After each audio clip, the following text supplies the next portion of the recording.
તો કડી વિધાનસભા બેઠક પર પેટા ચૂંટણી યોજાઈ રહી છે ત્યારે કડીના કુંડા મતદાન મથક કેન્દ્રમાં વિવાદ સર્જાયો। કોંગ્રેસ ઉમેદવાર રમેશ ચાવડાના આક્ષેપ છે બોગસ એજન્ટ મતદાન કેન્દ્રમાં હોવાનો આરોપ લગાવ્યો।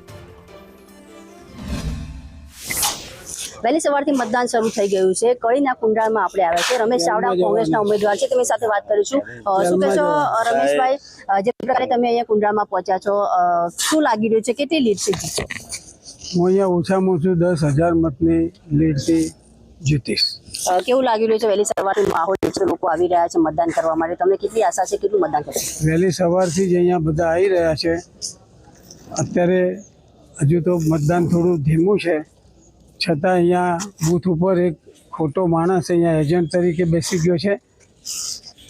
એજન્ટ તરીકે બેઠો એનું કોઈ પણ જોયા સિવાય એને અહીંયા પ્રિસાઇડિંગ અધિકારીએ એને પાસ કાર્ડ પણ આપી દીધું, એને આઈડેન્ટિટી કાર્ડ પણ આપી દીધું એને એજન્ટ તરીકેનું। એટલે અહીંયા સવારથી જ આ કુંડાળના અંદર સૌથી વધારે ગુજરાતમાં ભ્રષ્ટાચાર થતો હોય તો અહીંયા